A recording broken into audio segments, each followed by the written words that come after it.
The Final Horizon offers an alternative ending to the events of Sonic Frontiers. We will look at how this alternative ending differs from the first regarding how Sonic and his allies managed to defeat the End. And in doing so, we will answer the question, does this alternative ending negate my theory about what the End represents?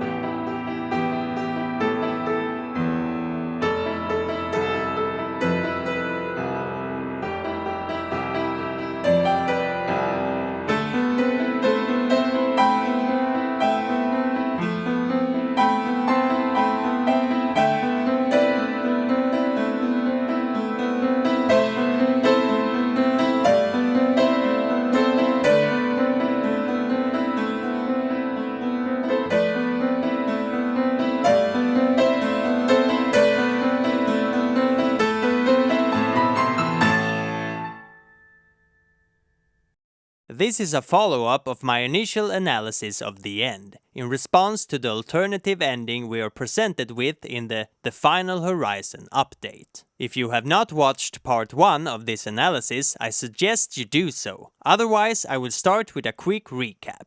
If you have seen part 1, feel free to skip to the next section. In the initial conclusion of Sonic Frontiers, we confront the mysterious entity known as the End.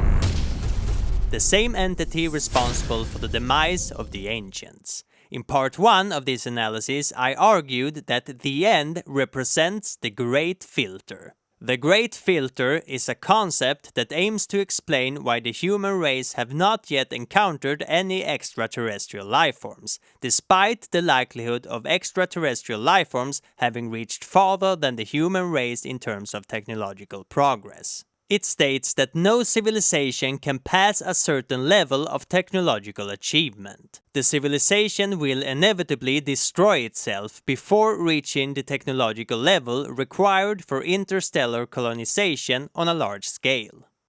In the initial conclusion of Sonic Frontiers, Sage embodies the pinnacle of technological progress. She is the result of the combined knowledge of a highly advanced ancient civilization and one of the greatest minds of present day. This level of technology reaches past the threshold of what the Great Filter allows.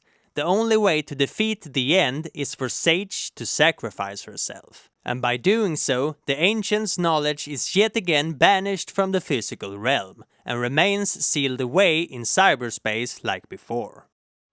But then suddenly we are presented with an alternative conclusion, where Sage is alive after the End's defeat.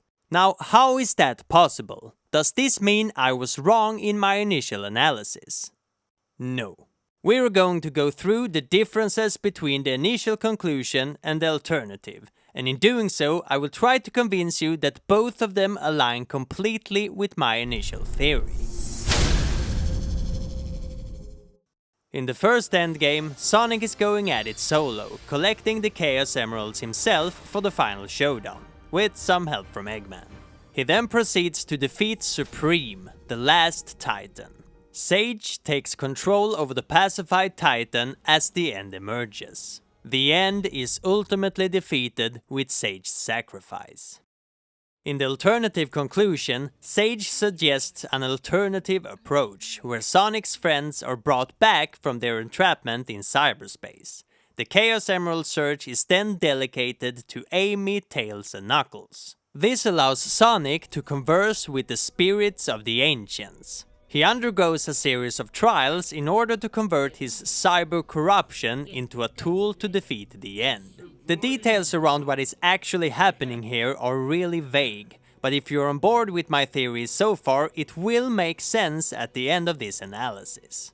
So one important conclusion we can draw from the fact that Sage is still alive at the end of the second ending is that when the timeline splits up into the two different endings, Sage has not yet become an Extinction Entity. Which means that at this point she had not yet reached the technological level required to pass the threshold of the Great Filter.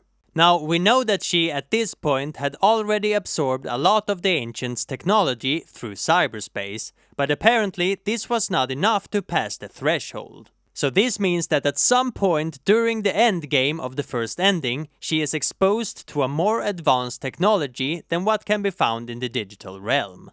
So where on Starfall Islands could the most advanced ancient technology reside? Well, probably in the most advanced of the Titans, the Titan that managed to seal away the end. As we get to witness in the first conclusion, the end emerges as Sage is taking control of Supreme.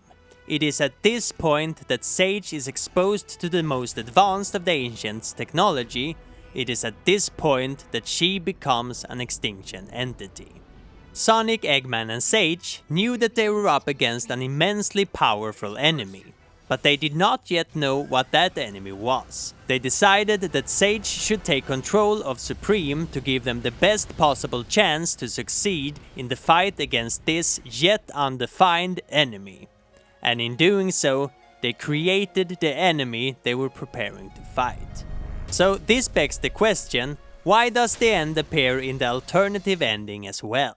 Sage never comes in contact with the technology inside Supreme. To answer that, we will take a look at what Sonic is doing. Now that his friends are taking care of the Chaos Emerald search, he has time to seek out the spirits of the Ancients, who can supposedly convert the cyber corruption into powers to defeat the end. Vague indeed. He meets with the spirits of dignitaries from the Ancients community, the pilots of the Titans who gave their life to stop the end, as well as Master King, the leader of the Ancients community. They are to give their blessing to this conversion of cyber corruption. To do so, they test him in a series of trials. And one important thing to note is that the Ancients do not care as much about Sonic's physical abilities as they do his character.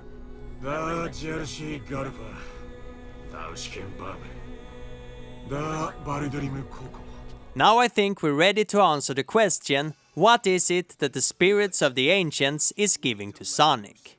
I believe that they are transferring their combined knowledge to Sonic for destruction. So they are essentially using Sonic as a hard drive for all the technical data that ultimately brought their demise. The very same data that Eggman was trying to steal in the opening scene. Uploading AI program now. The Ancients needed to know that Sonic had no interest in using this asset for personal gain. They needed to know that he would put the safety of his friends above all else and stop at nothing to achieve it.